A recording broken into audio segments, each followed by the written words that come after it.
What happens when the man who mapped the unconscious, who gave us archetypes, shadow work, and the language of the soul, quietly reveals that he saw beyond death itself?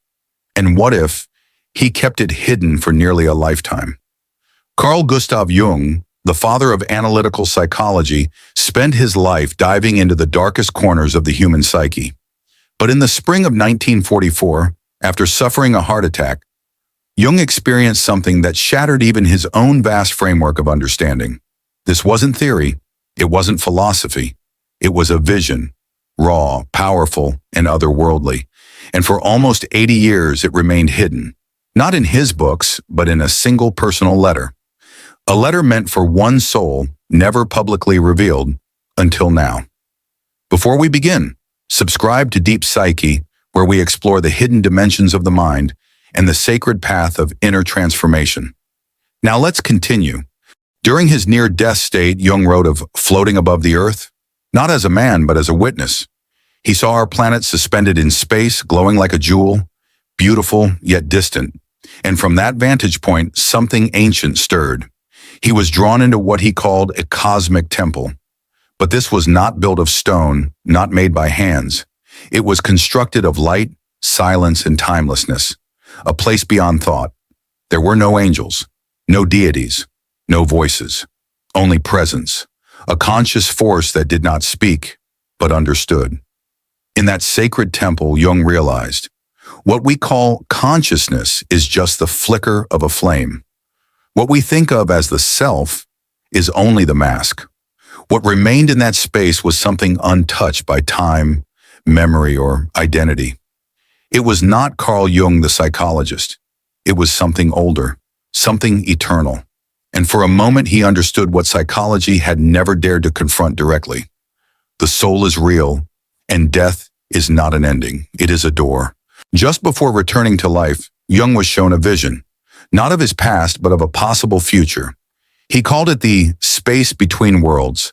In that vision, the boundaries between life and death began to dissolve. Humanity began to perceive more, to feel more. But with this awakening came a warning. In this new world, everything was illuminated.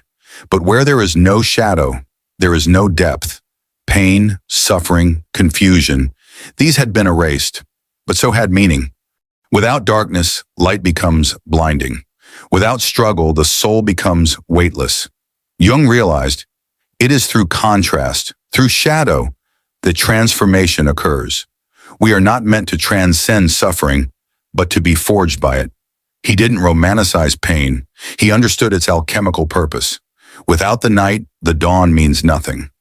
In that state beyond death, Jung was allowed to ask a single question. He chose the one that haunted him all his life. What is truth? The answer came not in words, but in a vision. A great tree, its roots buried deep in darkness, its branches ablaze with light. And he understood. Truth is not knowledge. It is not belief. Truth is growth.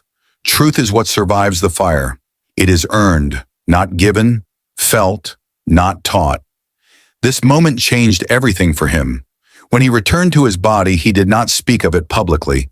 Instead, he buried the vision beneath symbols, inside his studies of alchemy, mythology, and ancient texts. His public writings became more cautious, but this letter was different.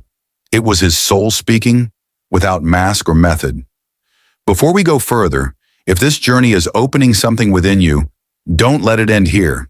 Share this video with someone who walks the same path. Subscribe to Deep Psyche and help us continue this work of psychological and spiritual illumination.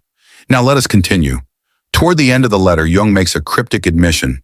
He writes that not all that waits beyond death is light. There are guardians, intelligences who stand at the threshold. They are not evil, but they do not allow passage for the unready. Jung wrote, I was not allowed to go further until I had fully become who I was meant to be. He called them gatekeepers, not demons. They were tests, mirrors of the self, and their message was simple. This realm is not for the curious, it is for the initiated. And then, in his final line, if you are reading this, it means you've already heard the call. This wasn't meant for academics or skeptics. It was for you, the one who's been to the edge, who's felt reality bend in moments of grief, silence, or awe. It was for the one who knows the world is not as it seems. This is not about belief. It is about experience. It is not theory. It is initiation. Carl Jung never published this vision. He knew the world wasn't ready. Maybe even now, we're only beginning to be. But the timing of its rediscovery feels less like coincidence and more like invitation. To sit with silence, to let the veil grow thin, to ask not what is real, but who am I when all else falls away? Because when death comes, not as terror, but as revelation, will you remember? Will you know that this was always a journey home? Jung's message wasn't about life after death. It was about life before death. Are you living it, or are you still waiting to begin? The point, Jung whispered to us through symbol and silence, is not to escape death. It is to pass through it and finally remember who you've always been. If these words stirred something in you, don't let them fade.